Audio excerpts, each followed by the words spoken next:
Welcome back to the Deep Dive. Today we have torn through a stack of sources that address a financial reality almost all of us deal with. Vehicle ownership. Exactly. Right. But we're not just talking about the sticker price or that nice, tidy monthly payment. We are going far, far deeper. Yeah, it's really the hidden costs that matter most here. The source material is compelling because it forces you to confront the true, comprehensive financial reality of driving a car. Yeah. We so often focus on the immediate hurdle, can I afford the monthly loan, and we just miss the long-term financial hemorrhage. That sets our mission perfectly. This deep dive is about going past that sticker shock to define what true car economy even means. Right. We're zeroing in on concepts like effective cost and, frankly, the brutal speed of depreciation. Our goal is to arm you, the learner, with the knowledge to manage your vehicle's long-term financial health as a total asset. Precisely. Maximizing your vehicle's economy is a holistic endeavor. It's not just about what you drive, but how you manage it. ISO. Well, it includes your daily driving choices, your commitment to routine upkeep, and the savvy decisions you make when you first select a vehicle. When you get this right, you save money, you reduce wear and tear dramatically, and you protect the asset's value. And that leads us to this foundational question that the sources post. We often justify cutting corners, saying we're too busy for maintenance or we don't think a flat air filter matters much. But the question is, are you actively managing small habits, checking your tire pressure, avoiding aggressive acceleration to reduce long-term expenses? Or are you just ignoring those minor issues until they compound into these catastrophic four-figure repair bills? Exactly. That difference defines your long-term cost. Okay, let's unpack this and follow the data. Let's begin with the concept itself. When most people hear car economy, they default straight to fuel consumption. MPG. Right? MPG, or liters per 100 kilometers. And that is one factor, but it's not the whole story. It's the tip of the iceberg, really. The sources define car economy as the overall efficiency and cost-effectiveness of owning and operating a vehicle. It's everything. It encompasses every single dollar you spend on it from the moment you sign the papers until the day you sell it. And to make this manageable, our research outlines 8 crucial factors that dictate your total vehicle economy. This is the checklist everyone should run through before making a purchase or even just revisiting their existing budget. Okay, lay out the comprehensive breakdown for us. Number 1 is the obvious one, fuel efficiency. How much gas are you burning? But then we immediately move into the less predictable costs. Number 2, maintenance and repairs. That's a big one. A huge one. And crucially, this means researching models known for high costs due to, say, expensive specialty parts or manufacturer-specific servicing requirements. I find that point about specialized servicing so fascinating because it just drives up number 3, insurance costs. Insurers look closely at the cost of repair. If your car requires complex specialty work, your premiums will reflect that higher risk, regardless of your driving record. Number 4, and we will dedicate a lot of time to this because it is the largest silent financial drain, is depreciation. The bigger one. The unavoidable decline in the vehicle's value over time. Number 5 is financing, so the interest rates and the terms of your loan. And 6 are the bureaucratic costs, taxes and fees. Which can really vary. They vary dramatically. Sales tax, registration, those often forgotten annual vehicle taxes that can change based on your state or even your county. And then moving into the future, number 7 covers alternative fuel options. Yeah, EVs, hybrids, you have to factor in the cost of electricity, charging infrastructure, battery replacement cycles. And any government incentives that might offset that initial price. Right. And finally, number 8, which kind of acts as a multiplier on almost everything else, resale value and usage patterns. So how you actually drive the car. Exactly. Your individual driving style and the type of commute you have fundamentally impact fuel consumption, maintenance frequency, and ultimately what a buyer is willing to pay for it later. That complex list brings us to the core distinction the sources underscore, and this is truly vital for the listener to grasp. The difference between the monthly payment and the effective cost. Yes, this is key. These terms are often confused, but conflating them guarantees you are under budgeting.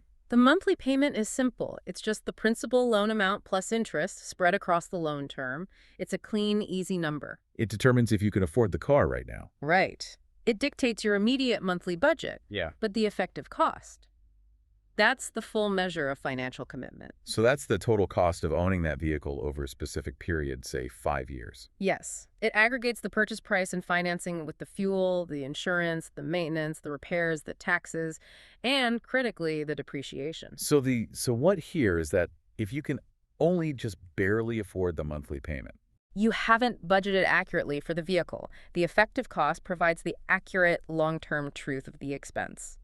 The sources suggest that for many owners, the non-loan related costs, everything after the purchase, can equal or even exceed the principal amount of the loan itself over a 5-year period. Wow.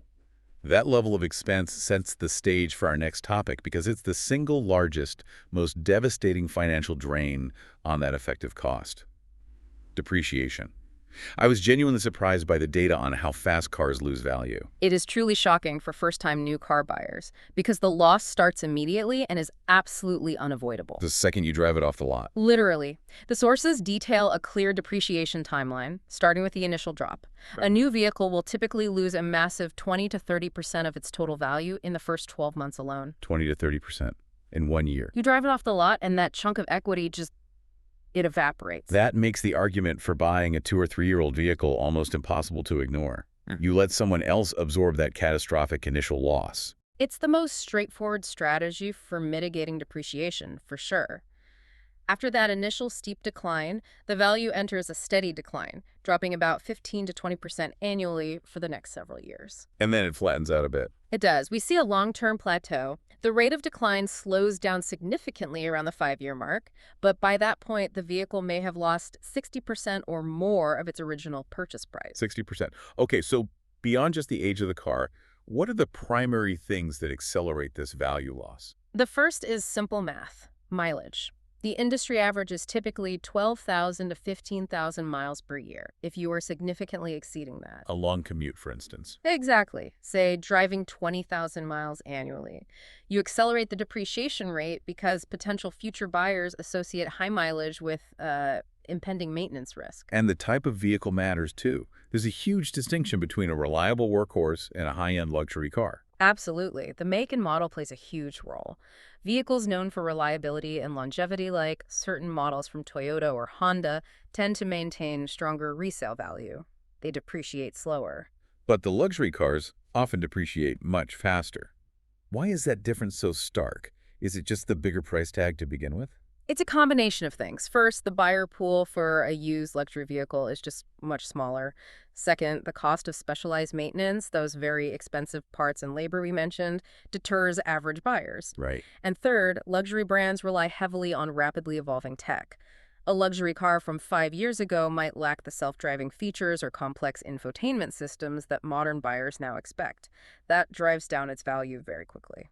So if you are committed to buying new, what can you do to fight back against this inevitable loss, besides, keeping the mileage low? Documentation and presentation, they're key. You must meticulously maintain records. A thick file of detailed service records, receipts for oil changes, proofs of major maintenance. It's concrete evidence for a future buyer. It is. It proves the car has been professionally cared for, and that often translates directly into thousands of dollars of increased resale value.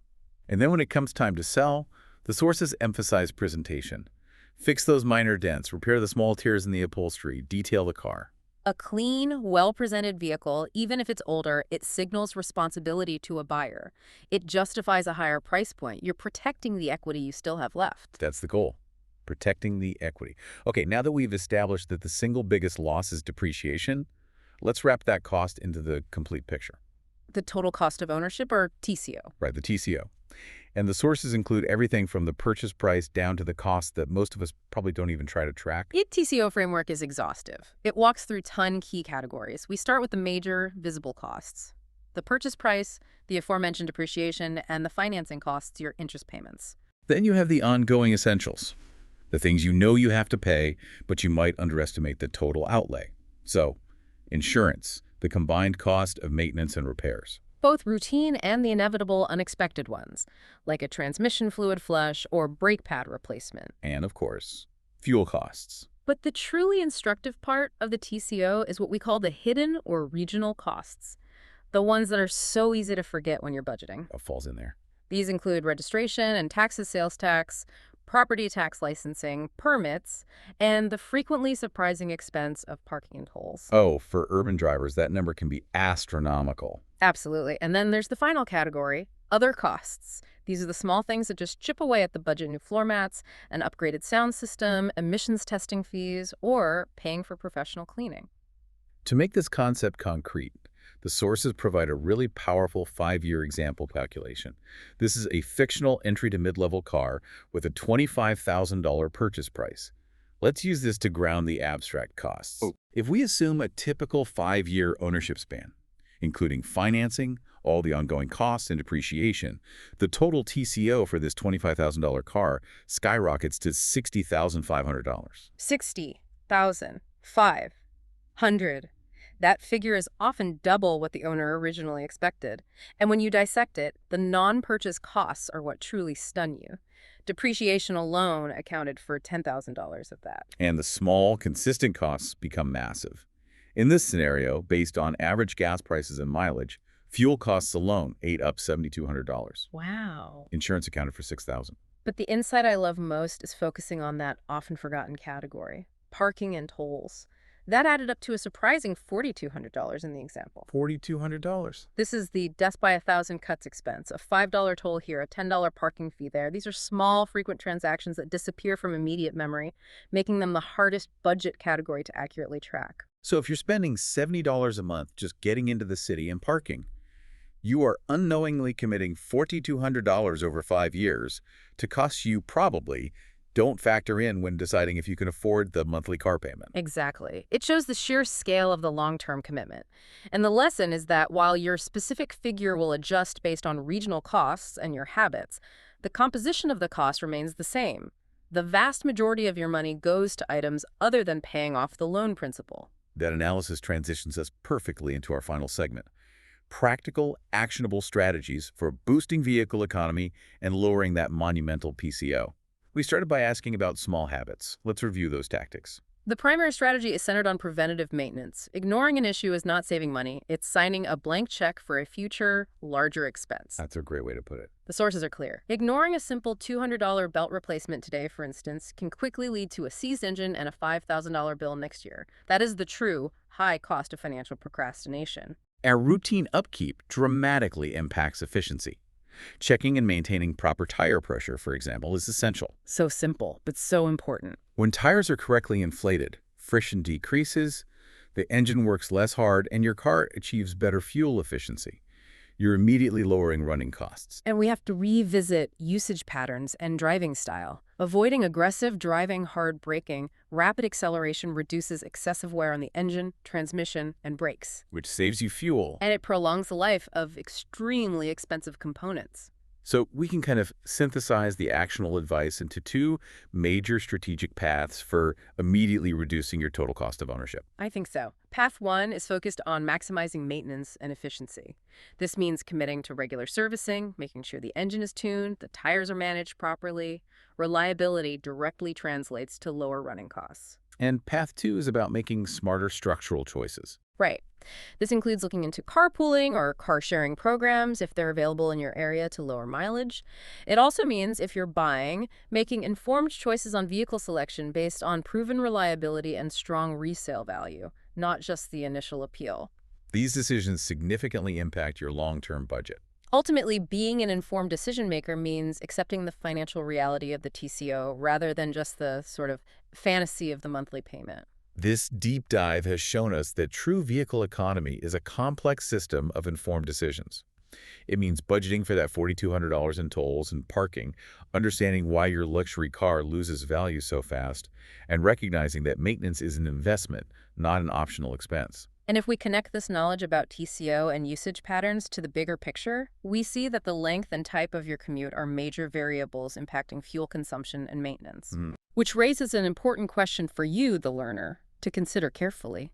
If you embraced a hybrid work model, driving 50% less mileage and reducing your high-speed highway travel, how would that fundamental change in your lifestyle alter your car's total cost of ownership and your investment's longevity over the next 5 years? It's a powerful thought experiment that puts the power of choice back into your hands. Thank you for joining us on this deep dive. We hope this has encouraged you to consider how your lifestyle choices directly impact the financial life of your vehicle. Drive smart, and we'll catch you on the next one. Please like, subscribe, and get notified.